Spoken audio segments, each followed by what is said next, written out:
Did we just watch Kevin Stefanski go out in a blaze of glory? Did we just watch the era of Kevin Stefanski go out in a way that I actually find to be quite poetic? See, if there's one team Kevin Stefanski has dominated in this division as his entire time as a Cleveland Browns coach, it's been the Cincinnati Bengals. The Bengals have always been the team that Kevin has had the easiest time with when it comes to his 10 years as Browns coach. Even when they had Joe Burrow, before they had Joe Burrow, Kevin Stefanski beating the Bengals at least once a year was something you can write in stone. And he ends this season, we don't know if it's going to be his run in Cleveland, but he ends his season with a victory versus the Cincinnati Bengals. Now, that's one thing that happened in this game. I wouldn't say it was the most noteworthy thing that happened in this game. The most noteworthy thing is that Myles Garrett got sack number 23.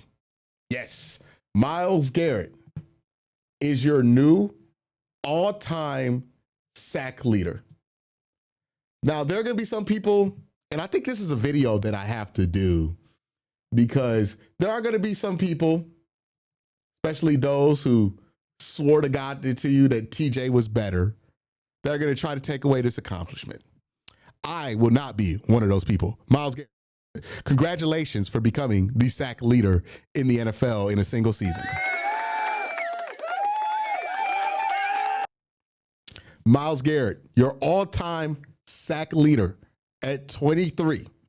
Nobody has done it in the amount of pass snaps, true pass sets that he has had. Myles Garrett is truly one of one. And here's the crazy thing.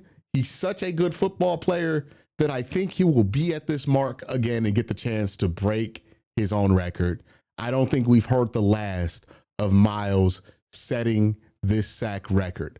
It's funny to think, too, when we go back to Myles' career, just to have a bit of like perspective on the expectations that have been put on his shoulders as the kind of generational talent he is at the edge position. It's funny because it's like the first, 1, 2, 3, 4, 5, the first 4 years of his career, I think people were making the argument that his sack numbers were underwhelming, right? 7 sacks his rookie year, 13 and a half, 2018, 10 sacks his 2019, 2020, he had 12. And I've always made the argument that Myles' impact has always outpaced the sack number, and I think that's even true even to today as he broke the single season sack record. But only because Myles is amazing could you look at years where he's getting double-digit sacks as a failure. I think if you look at like the Browns single season sack records since coming back in 1999, it's literally just Myles Garrett's career sack numbers. Like that's how dominant he's been in respect to the amount of edge rushers the Browns have had in the past. Like if you measure up his double-digit sack seasons in his career to the Browns, then when you don't count Myles, obviously, it's a tremendous number. Now, after 2020, starting in 2021, Myles Garrett's sack numbers took a leap here, right? Got 16 sacks in 2021, 16 in 2022, 14 in 2023, 14 in 2024. I believe all 4 of those seasons broke his single season sack record for the Cleveland Browns. That is how many sacks in 4 years? 60 sacks in 4 seasons. Myles Garrett today, 23 sacks in a season, the most that's ever been done. It's interesting to see how people will play it, but it's the most sacks ever to be done. If you look at the amount of dropbacks he had this season, it's the most sacks with the least amount of dropbacks for anybody in NFL history. This is by far and away the most impressive pass rusher season of all time. To get 23 sacks on a team like the Cleveland Browns that is providing no threat offensively is truly spectacular. Like, I want to go back and look at when Michael Strahan got it and see how good the Giants were. My memory might be failing me, but my memory tells me that that was the year that the Giants like snuck into the playoffs and then won it all. And if you ask Michael Strahan about who's had the more impressive season, him or Myles Garrett, he will tell you straight up it's Myles Garrett. But 2001 is when he got the sack record. Wow, 2001. That record has stood since 2001. Another round of applause. But since 2001, that sack record has held for Michael Strahan. That season, the Giants were, let me see. The 2001 Giants weren't good. They were 5-9. And where did they rank offensively?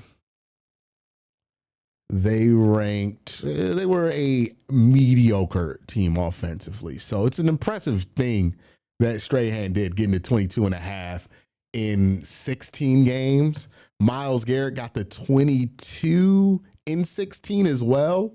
So, I mean, I don't know.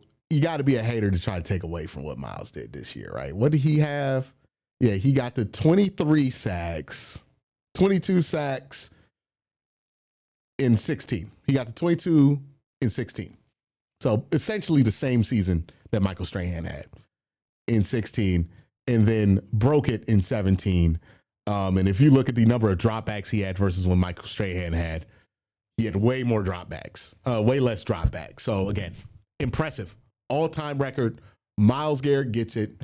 I don't know how anybody who's supporting TJ Watt tries to take away from this, because TJ didn't get in 17 either. Did TJ get 17 games? Let me double check that, make sure I'm right about that as well. Was TJ's sack record season so long ago that it wasn't even in the 17 game era?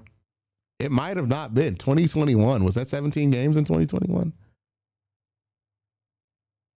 He had 15 games. He got injured that year, but it was a 17 game season.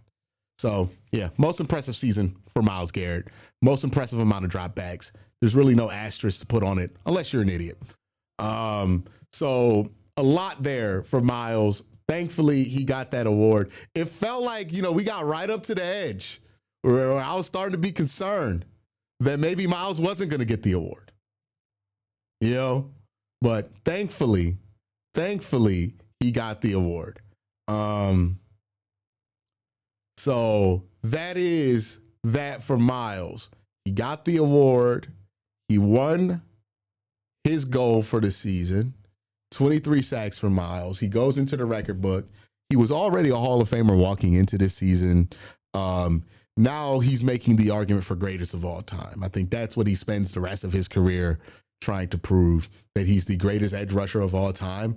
And I think what will cement him, and he's already the greatest to me. I've never seen anybody better than Myles.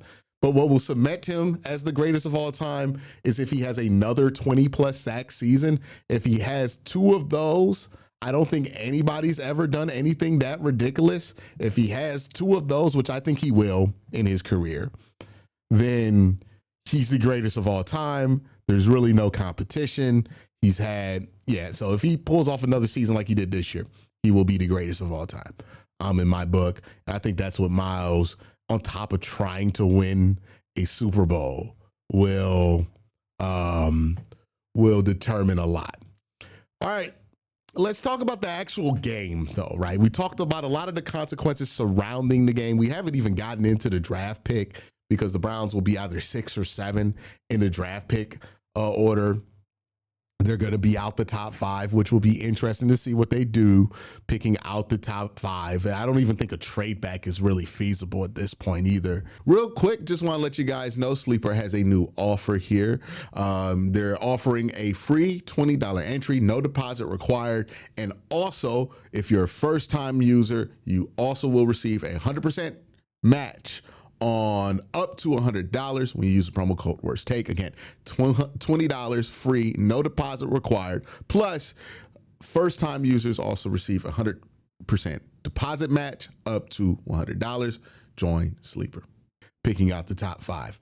So let's talk about what actually happened in this game, which is in the background, right?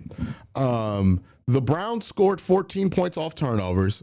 Offensively, the Browns only scored 6 points in this game. I thought Shedeur was pretty bad in this game. He had the drive at the end where he got into field goal range. That's really cool, and it's a nice ending for the season for him. But if we're judging what he did in this game, I don't think if Dylan has this game or if Joe Flacco has this game, we're talking about this being good.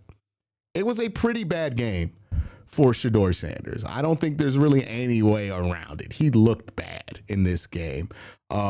Really fortunate that Shedeur didn't throw multiple interceptions in this one. I thought he put the ball in danger a ton. Luckily, the Cincinnati secondary could not catch. And also luckily, the Browns defense picked up the slack for the offense, scoring 14 points in the first half, which clearly put them ahead, right? If they don't get those 14 points, Browns only score 6 points.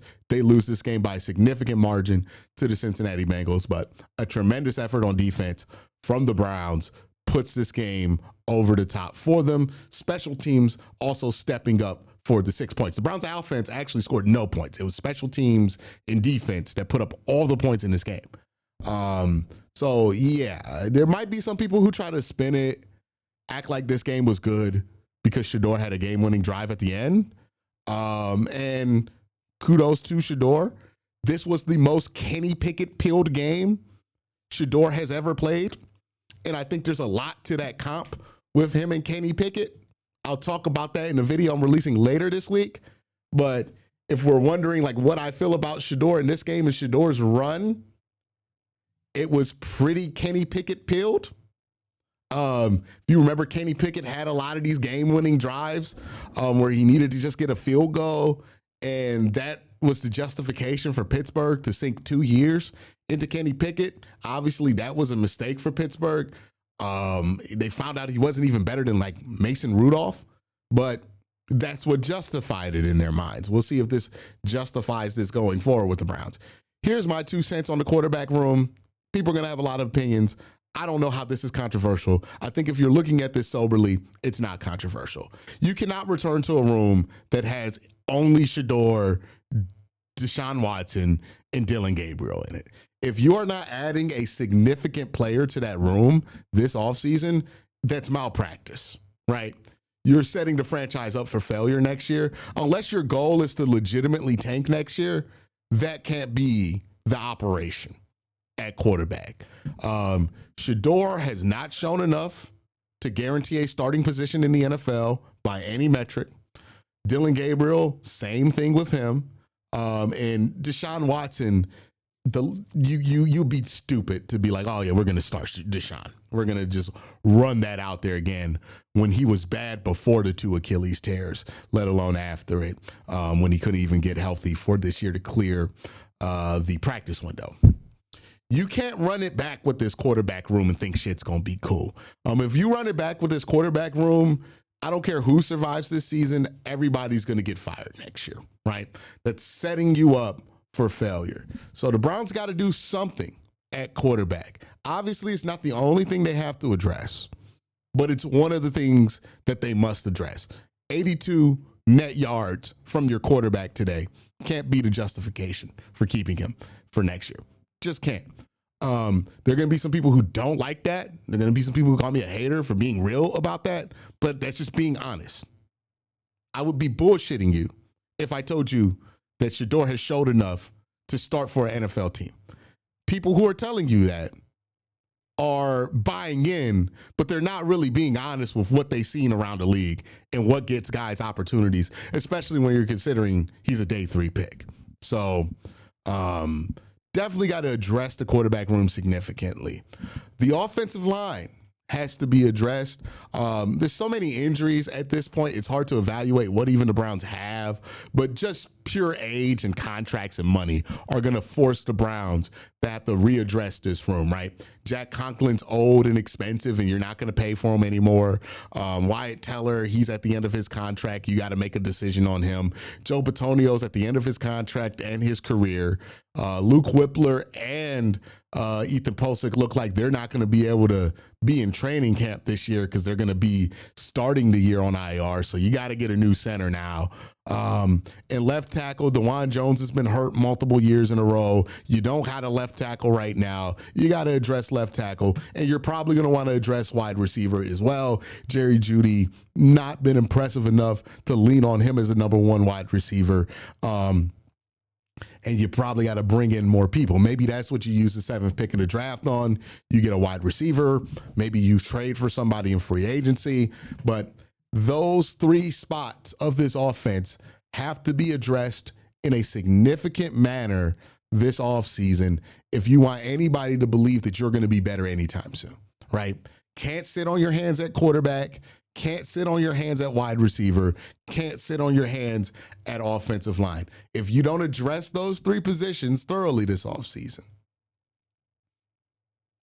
And like with quarterback, we're talking like at worst. The worst thing that you could do that would be acceptable would be like Malik Willis, Mac Jones. Like you do anything less than that, you're not even trying to solve the problem, right? So you got to do something there. You got to get a starter in free agency at offensive line. And you gotta bring in a wide receiver here that can change the outcome, that can change the outlook of this room. Preferably 2. I would like 2. But you gotta majorly address those 3 areas. If you address one but not the other, you're not gonna fix the team. If you address 2 and not the other, you're not gonna fix. You gotta address all 3 of those things. And you gotta stretch, pull, figure out what you need to figure that out. But it is beyond obvious to me that this quarterback room cannot return as is, and you think that it's going to get better. That this offensive line cannot return as is and think you can make it better. And that this wide receiver room cannot return as is. All those things need to be changed. You can keep the defense as is, and we'll see what they do. We'll see what Kevin, his future is. I think he gets fired still, but we'll see what that is. But now that the season is over, the roadmap for the offense and for the offseason is clear. Quarterback, offensive line, wide receiver. Got to fix those 3. Got to do something.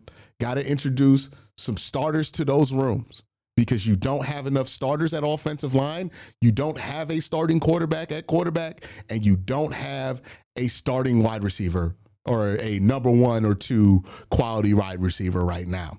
Jerry Jeudy can be that, but you can't bet on it. So that's where you're at. That's what this offseason will be about. It's like the syllabus for the offseason, but that's where they're at. You know, we'll see what kind of job they do going forward.